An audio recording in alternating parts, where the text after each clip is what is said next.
আর যে সময় না সন্তানে ভালো হবে সে সময় বলবেন আমার সন্তানে ভালো না। কিন্তু মাতা পিতা যে সন্তানকে সুপথে নিয়ে যাচ্ছে না এই দোষ নিজের পরে দেবে না, সন্তানের পরে। মদিরা পান করলে কি হয়, বেশ্যালয় গমনে করলে কি হয়, জুয়ালাইয়ের ভিতরে প্রবেশ করলে কি হয়, চালাকি ছলে ছুতুরি করলে কি হয়, যেদিন বাড়ি থেকে বাবাকে নিয়ে আসবে সেদিন এই কথা বলবো।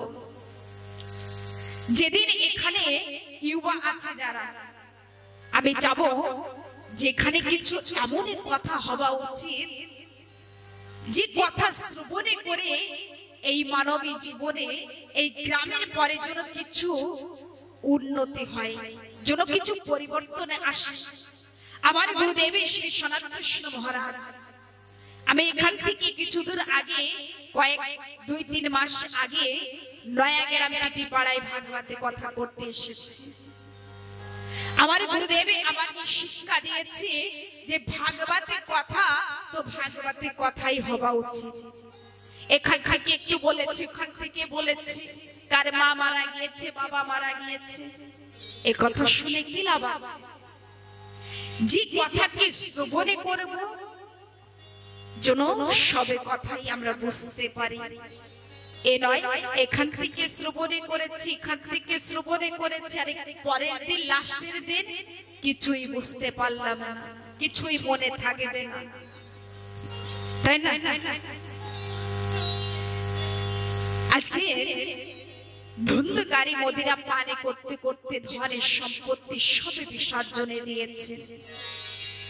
এমন সময় মদিরা পানে করবে, একখানা লাঠি নিয়ে এসে বাবার সম্মুখে দাঁড়িয়ে বলছেন, বাবা আমাকে টাকা চাই, টাকা দাও।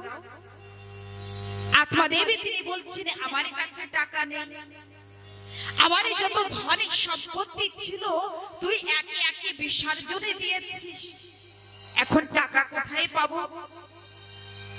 হে ঠাকুর ভক্তগণ, যে সময় না আত্মা দেবী তিনি এই কথা বলেছে সে সময় জানেন ধুন্ধকারী কি বলছেন, বাবা আজকের যদি টাকা না দেন তাহলে হাতে লাঠি দেখেছেন, লাঠি দিয়ে খবরে নেব টাকা কোথায় লুকিয়ে রেখেছেন, লাঠি দেখেছেন। বাবা যে সময়টা এই কথা বলেছেন সে সময় আত্মা দেবের সেই দিনের এই কথা মনে পড়েছে যে সন্ন্যাসী মশাই তিনি বলেছিলেন এই জগতের সন্তানে দুঃখ দিতে জানে, কষ্ট দিতে জানে। আজকের এই সন্তানকে পাওয়ার জন্য শরীর ছাড়তে গিয়েছি, আজকের সেই সন্তানে আমাকে লাঠি দেখাচ্ছে, উচ্চস্বরে কান্না করছেন। এমন সময় গোপুত্র গোকান্ন সম্মুখের দিকে যাচ্ছেন আর বলছেন, বাবা আপনি কাঁদছেন কেন? এমন সময় আত্মা দেবী তিনি বলছেন, গোপুত্র আজকের যে আমার জীবনে আমি এমন এক কুপুত্রকে পেয়েছি, একে একে আমার ধনের সম্পত্তি বিসর্জনে দিয়েছি, আমি যদি তোমার মতন সন্তানকে আমার জীবনে পেতাম আমার জীবনে ধন্য হয়ে যেত। হে গোপুত্র আমি যে বড় ভুলে করেছি, আমি আর এই শরীরে রাখবো না। জানেন বাবা এমন সময় গোকর্ণ মহারাজ তিনি বলছেন, না চন্দ্রস্য সুখমে না কিঞ্চনে সুখম, চক্রবর্তী বিরাট সেই মুনির একান্ত জীবিনাহা। অর্থাৎ কি বললেন, আজকের আত্মা দেবী কি বলছেন, বাবা এই জগতে ইন্দ্র সুখী নাই, কোন রাজাও সুখী নাই, কোন মানবী সুখী নাই, যদি সুখী থাকে বিরাট সেই মুনির একান্ত জীবিনাহা। অর্থাৎ যে একান্ত তুমনি যে সংসারে মোহকে ছাড়তে পেরেছে সেই জগতে সুখী। ভগবান শ্রীকৃষ্ণ তিনি অর্জুনকে বললেন, হে অর্জুন এই সংসারে থাকা পাপ নয়, এই সংসারে কে মনে বসানো পাপে বলেছেন আমার ঠাকুরের তিনি। আজকের আত্মা দেবে তিনি দুই হাতে জোর করে বলছেন, হে গোপুত্র, আমি এত পাপে করেছি, এত ভুলে করেছি যে ঠাকুরের নামে কেমন ভাবে করতে হয় এ কথা আমি জানি না। তুমি আমার উপরে কৃপা করো, তুমি সেই মন্ত্র আমাকে দাও। বাবা, আজকের সন্তান হয়ে পিতারে করেনে কি নামে দিয়েছে? ওম নমঃ ভগবতে বাসুদেবায়। ওম নমঃ ভগবতে বাসুদেবায়।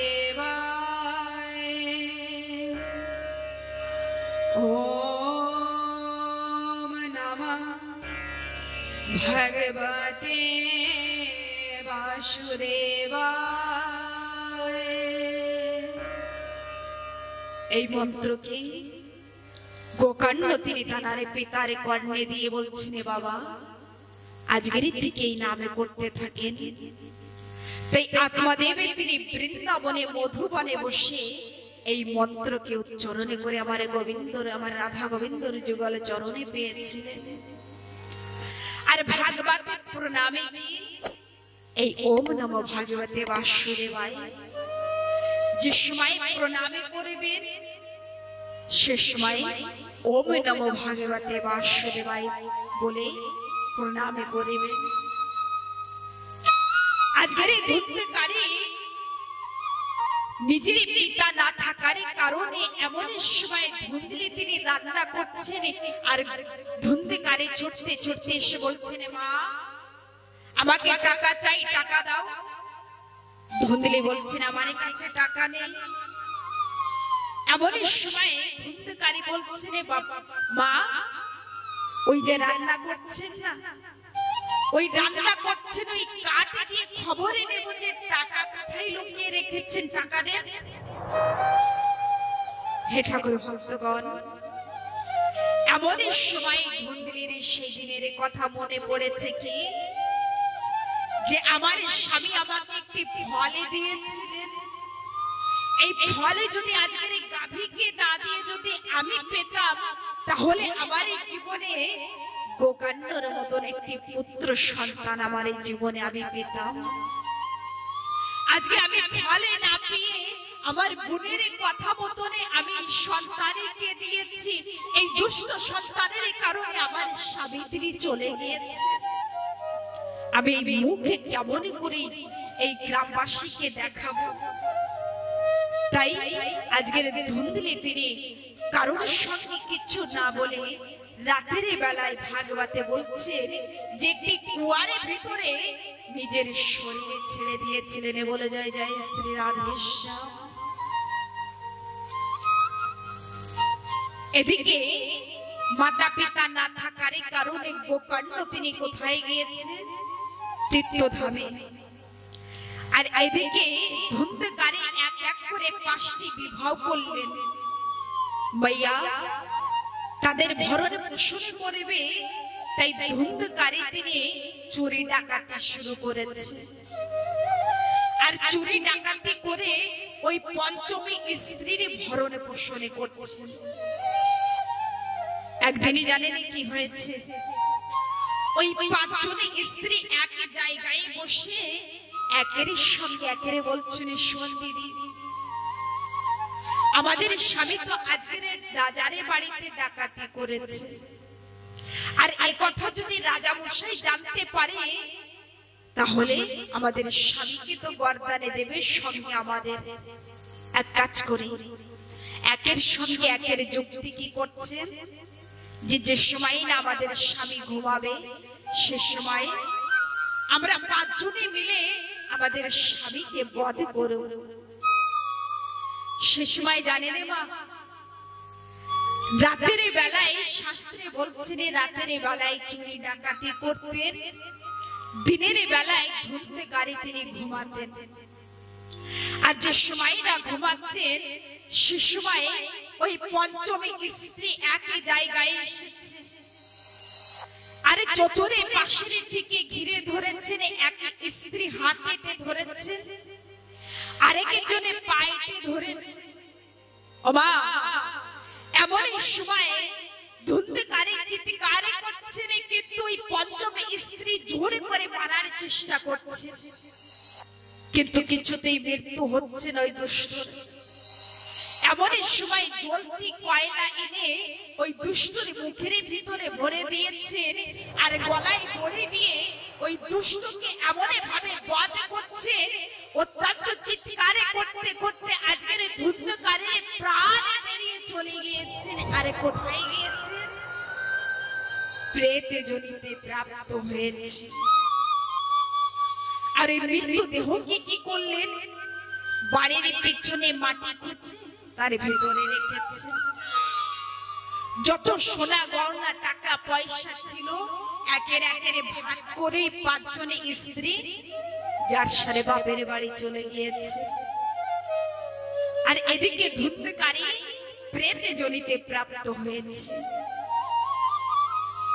তীর্থধামে বসে গোকর্ণ মহারাজ তিনি জানতে পারলেন যে তার বড় ভাইয়ের মৃত্যু হয়েছে। তাই শাস্ত্রে বললেন গোকর্ণ মহারাজ তিনি পিণ্ড দানে করলেন, যা কিছু করিনিও থাকে সবে কিছুই করলেন। আর তারপরে রাতের বেলায় চুপি করে গোকর্ণ তিনি ওই তীর্থধামের থেকে অনুপমে নগরে নিজের বাড়ির ভিতরে প্রবেশ করলেন, যে আমাকে যেন কেউ দেখতে না পারে। ওমা, যিনি বাস্তবিক ঠাকুর ভক্ত, যে আমার গোবিন্দকে ভালোবেসেছে, সে দেখাতে চায় না যে আমি ঠাকুর ভক্ত। কেন না যে সময় আমি আমার ঠাকুরের নামে করব, সে সময়ের জন্য এই সংসারের মানবে আমাকে দেখতে না পারে। যে সময়ে আমি ঠাকুরের ধ্যান করব, সে সময়ের জন্য এই সংসারের কোন বস্তু কোন মানবে যেন আমাকে আঘাতে না করে, আমার হরি নামে যেন কোনো বিঘাতে না আসে। গোকর্ণ মহারাজ তিনি ঠাকুরের ভক্ত ছিলেন, তাই সকলের চোখের আড়াল হয়ে রাতের বেলায় ধ্যানে করতে বসেছেন। আর যে সময় না ধ্যানে করছেন, এদিকে ওই প্রেত উৎপাত শুরু করেছে। কোন সময় শিয়ারের রূপে আসছেন, কোন সময় কাকের রূপে ডাকছেন, কোন সময় কুকুরের রূপে। মা, এদিকে গোকর্ণ মহারাজ তিনি কমণ্ডল থেকে জল আচমনি করে ওই প্রেতের গায়ে ছড়িয়ে দিয়েছেন, আর ওই প্রেতে কথা বলছে। প্রেতে বলছেন, হে গোকর্ণ, আমি তোমার বড় ভাই। এমন সময় গোকর্ণ তিনি বলছেন, আমি তো তোমার নামে পিণ্ড দানে করেছি, যা করিনিও থাকে সবে করেছি, তাতেও তোমার উদ্ধার হয়নি। ধুন্ধকারী তিনি দুই হাতে জোরে করে বলছেন, হে গোকর্ণ, আমি এত পাপই করেছি, এত ভুল করেছি, হাজার হাজারে কেন যদি লাখো লাখো পিণ্ড দানে করো, তাতে আমার মুক্তি নাই, আমি এত পাপে করেছি। এমন সময় গোকর্ণ তিনি বলছেন, বেশ, তাহলে দেখি এমন একটি উপায় আছে যে তুমি প্রেতে জনির থেকে মুক্তি পাবে। এমন সময় জ্যোতিষীগণকে ডেকেছেন, ঋষিগণকে ডেকেছেন, সাধুগুরু বৈষ্ণবে এসেছেন, দেবতাগণ এসেছেন। গোকর্ণ মহারাজের সকলের কাছে জিজ্ঞাসা করেছেন, আপনারা সকলে বলুন, এমন কি করিনিও আছে যে প্রেতে জনির থেকে মুক্তি পাবে? মাইয়া কেউ বলতে পারছেন না এমন কি করিনিও আছে বাবা। এমন সময় আকাশে বাণী হয়েছে, আকাশে বাণীতে বলছেন, গোকর্ণ, হে গোকর্ণ, এই প্রেতে জনির থেকে যদি মুক্তি পেতে হয়, তাহলে সরল উপায় কি? সপ্তমী দিনের শ্রীমদে ভাগবতে কথা যদি প্রেতকে শ্রবণে করাতে পারো, তাহলে প্রেতে জনির থেকে এই প্রেত মুক্তি পাবে, এই কথা বলে আকাশবাণী চুপ করেছেন। গোকর্ণ মহারাজ সকল গ্রামবাসীদের ডেকেছেন। যেমন আপনাদের গ্রামে যে সময় ভাগবতী কথা রাখবে সকলকে ডেকেছিল তো, যে আমাদের এখানে ভাগবতী কথা দিতে হবে, তেমনি গোকর্ণ মহারাজ জি তিনি সকল গ্রামবাসীকে ডেকেছেন। গোকর্ণ তিনি বললেন যে আমাদের এখানে ভাগবতী কথা হওয়া উচিত। গ্রামবাসী সকলে বলছেন ঠিক আছে তাই হবে। এমন সময় সুন্দর একটি ভাগবতী পান্ডালে তৈরি হয়েছে, যেমন আজকের রুতুয়া গ্রামের নাম কি? রুতুয়া।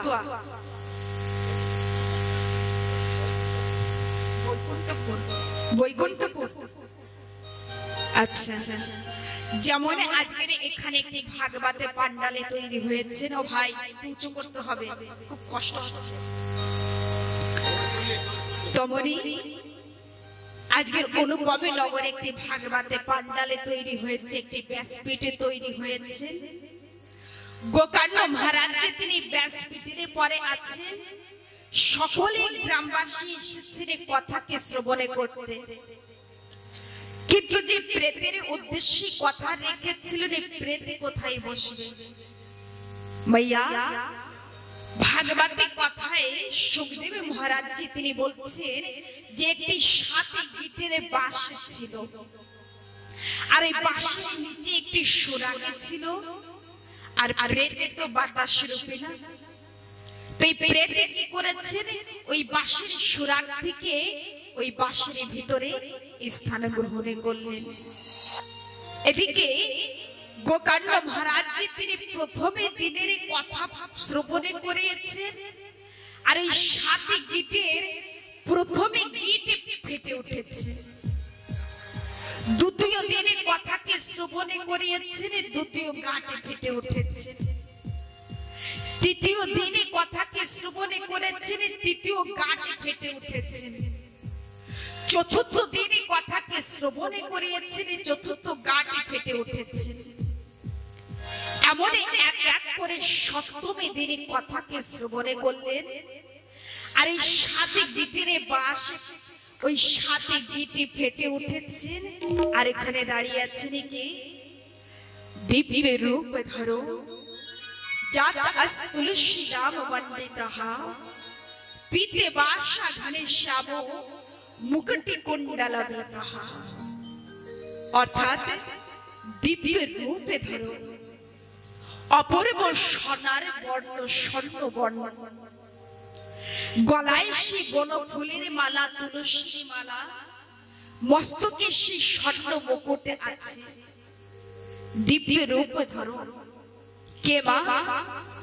বাবা যে প্রেতে বাঁশের নিচের দিকে বসেছিলেন, আজকের অপূর্ব রূপে ধারণ করে সপ্তমী দিনে পরে ওই প্রেত রাজারে ভাতি দাঁড়িয়ে আছে, হাতে মধুরে বাঁশরি আছে।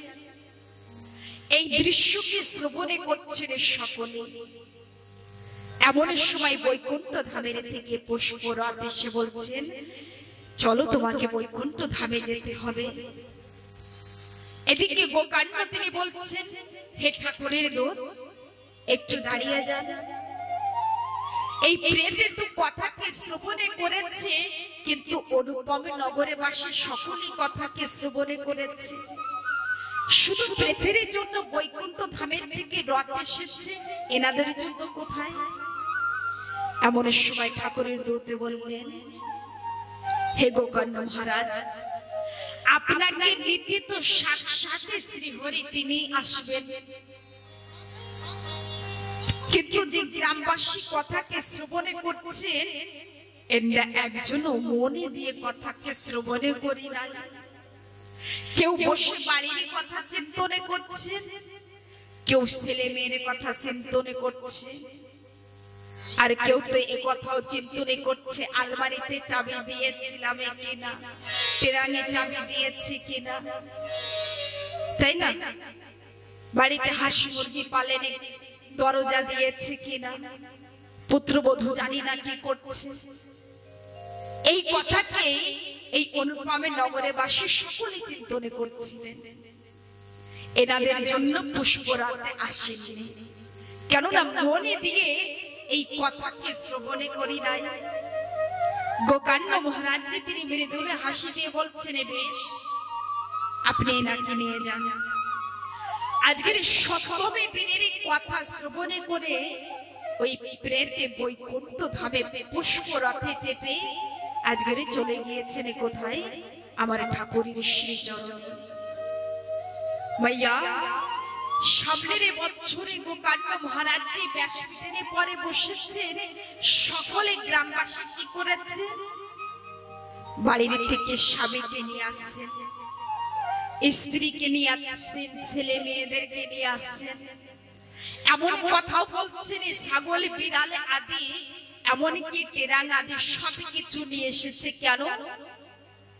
যে আমি যে সময় ঠাকুরের কথা শ্রবণে করব, সে সময় যেন আমার বাড়ির কথা মনে না পড়ে, তাই না?